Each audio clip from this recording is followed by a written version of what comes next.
Mendikbud. Ini adalah yang sudah kita lakukan penegakan hukum. Kemudian 12 tersangka penjarahan dari Bapak Ahmad Saruni, alhamdulillah sudah tertangkap 12 orang pelakunya. Kemudian penjarahan di rumah Bapak Eko Patrio ini juga sudah berhasil dilakukan penangkapan, ada 7 tersangka dalam proses. Kemudian yang melakukan penjarahan di rumah Bapak Kuya ini juga sudah bisa dilakukan penegakan hukum pada 11 tersangka. Kemudian penjarahan di rumah Bu Sri Mulyani ini juga sudah dapat melakukan penegakan hukum, pelakunya ada 14 orang. Kemudian yang berikut penjarahan di rumah Ibu Nafa Purba sudah juga bisa dilakukan penangkapan tersangka, ada 8 tersangka.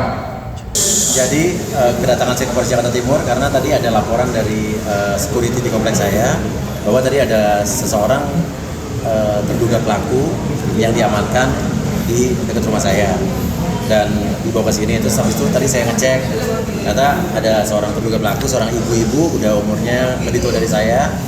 Tadi membawa apa sih, AC ya, AC yang di dalam rumah itu indoor AC. Tapi tadi saya ketemu, dengar cerita dari teman-teman rekan-rekan polisi di sini juga, karena kondisinya ibu ini juga dia pekerjaannya tukang parkir, cucunya juga bisu, disabilitas, oke. Terus begitu juga suaminya juga tukang parkir dan tinggal dengan anaknya dan cucunya ya.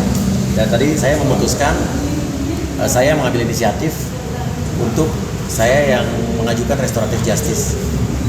Jadi saya tanya ke pihak polisian apakah bisa ada metode restoratif justice.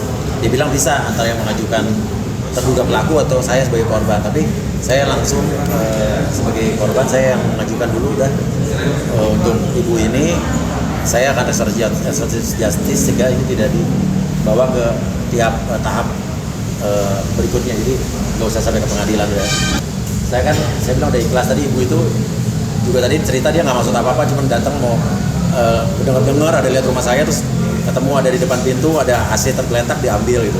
Dia sendiri malah dia bilang nggak tahu itu ini barang apa, dia juga nggak tahu yang diambil apa. Gitu. Tapi yang kalau untuk masalah penjarahan saya sudah benar-benar ikhlaskan. Saya selalu bilang ketika lihat video atau apa, saya cuma bisa bilang gini, insya Allah yang mereka ambil itu bisa berguna buat mereka. Semua harta benda kita ikhlaskan. Udah itu aja. Alhamdulillah baik-baik semua, sehat-sehat semua, dan banyak teman-teman mendoakan semoga sabar, tabah, itu aja. Sementara saya masih ngontrak sekarang di satu tempat di pinggiran kota Jakarta. Ngumpet di luar, boro-boro ngumpet di luar negeri gitu ya. Rumah aja sekarang ngontrak di pinggiran Jakarta gitu. Mau keluar negeri gimana ceritanya? Itu gimana saya mau menghadirkan psikolog segala macam. Saya aja baru keluar hari ini gitu ya. Berarti keluarga juga takut ketemu orang dari luar, trauma nggak sih? Ya kalau masalah trauma ya pastilah ya gitu ya. Masih ya saya minta doanya mudah-mudahan saya bisa bisa sehat, bisa ikhlas dan sebagainya, lahir batin gitu ya. Kenapa yang satu ditinggal, Mas? Bukan satu dilepas, dia kan ada kucing kan ada yang dalam kondisi panik begitu ya, apalagi mereka ada yang loncat, ada yang segala macam gitu. Itu dicari 5 tuh, sampai tim saya tuh sampai ada yang udah kerusuhan masuk, sampai masih nyari-nyari kucing gitu loh. Bahkan ada dua yang akhirnya karena dia baru melahirkan akhirnya meninggal di tempat gitu ya. Itu sangat saya sayangkan sekali gitu. Jadi kami tuh semuanya adalah konsen ke kucing, konsen dengan burungnya Naila, konsen dengan kadalnya Naila gitu. Itu jadi kita tuh sekarang kemarin pas saat kejadian nggak ngurusin apa-apa. Jadi kita cuma ngurusin kucing-kucing itu, menyelamatkan kucing itu gitu. Ya jujur ini memang hasil kerja keras saya dari puluhan tahun. Saya pala jadi kaki, kaki jadi pala untuk memberikan yang terbaik buat keluarga saya, yaitu rumah saya bangun dari hasil jeripaya saya, karir yang saya capai selama ini hilang seketika pada malam itu. Ya sedih sih, sedih gitu ya. Tapi ya saya ambil hikmahnya aja. Untuk rumah saya belum kepikiran.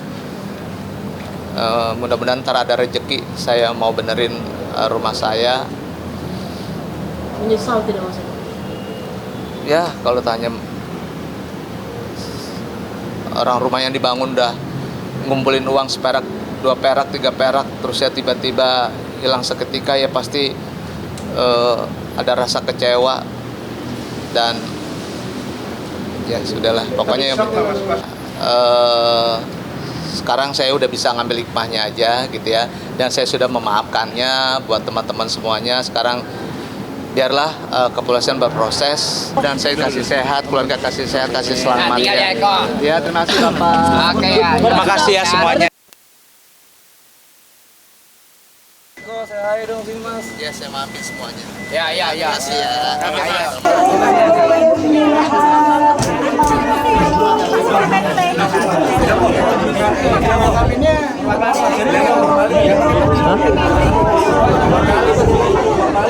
Formalin.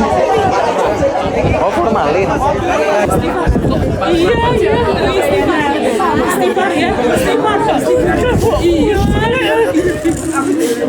Aku sakit. Bapak, ibu-ibu, nyuwun ngapunten, ini petinya mau dibuka. Saya minta tolong area di dalam disterilkan.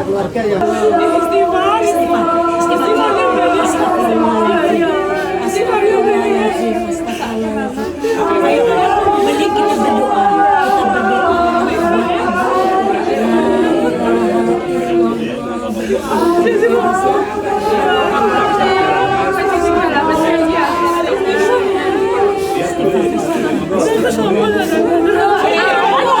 Ini wes dia ayo kita wes serahkan kanan.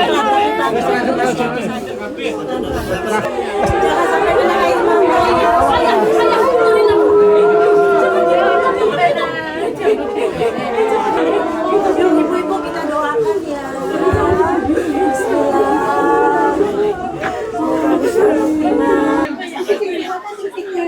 Jangan gitu toh. Mas, ayo dong Mas. Ayo. Ayo aja. Terus harus ikhlas, yang kuat. Ya enggak bantu gue enggak 30 tahun kerja. Iya. Mas, sing kuat. Astagfirullahaladzim, banyakin doa. Serahkan semua sama Allah. Memang sudah waktu.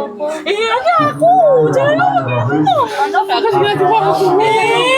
Udah minum, udah minum.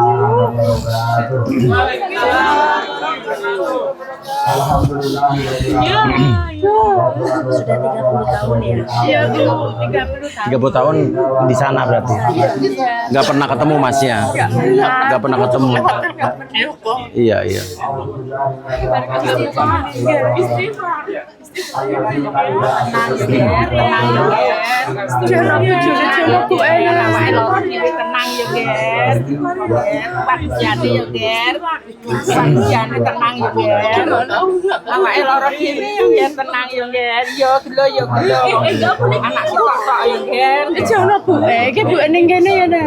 Ayo kita ini yuk, biar kita ikhlaskan ibunya, kita mau dimakamkan.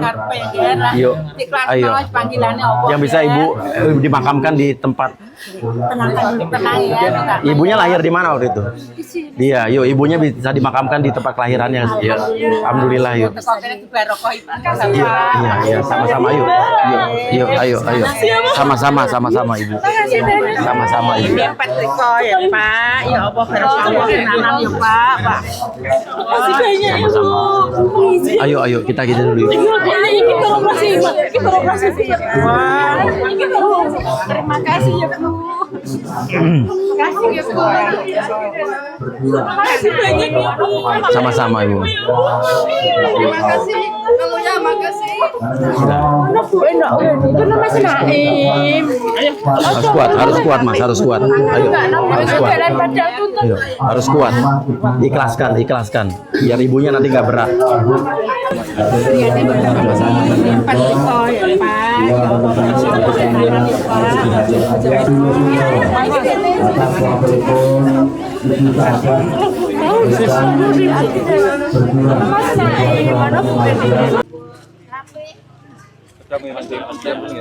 Mas itu gimana kemarin mendapat informasi kabar ibu meninggal dari mana? Dari saudaranya ibu. Gimana? Itu ibu kan hari Senin malam udah dikabarin sama teman kerjanya ibu, katanya ibu udah sesak napas, terus diopnam di rumah sakit Malaysia. Dan saya menghubungi pihak temennya mama itu yang satu kerjaan, jam 12:30 udah meninggal. Selama bekerja di sana sering komunikasi dengan ibu? Kalau komunikasi sering lewat HP, teman tidak pernah pulang ke rumah. Nggak pulang ya? 30 tahun nih nggak pernah ketemu ibunya. Selama 3 tahun? Iya, 30 tahun. Dari saya umur 6 bulan. Jadi selama di rumah itu gimana Mas? Untuk kehidupan apa sering kirim uang ke keluarga atau gimana? Ya kalau soal ngirim uang semenjak kan udah lama nggak pernah hubungan sama ibu. Setelah ibu pergi ilegal itu, ibu lama udah nggak tahu kasih kabar. Cuma ngasih kabar 2019-17 baru ngasih kabar. Saya baru ibu ngasih uangku juga buat kebutuhan sehari-hari. Berarti untuk kehidupan sehari-hari bekerja sendiri ya tanpa ada? Iya, kerja sendiri. Itu kabarnya meninggalnya karena sakit apa? Sesak napas. Sesak napas. Iya. Sempat dirawat di rumah sakit? Sempat dirawat rumah sakit dari sore. Berapa hari itu? Nggak ada hitungan hari, Hitungan jam. hitungan jam. Alhamdulillah udah kembali ke kampung halamannya. Jadi putranya bisa terus mengunjungi makam ibunya. Kamu hebat. Oh iya, kapan mau ke Pekalongan turun ke Tekon Mas. Oke, sekarang apa kamu?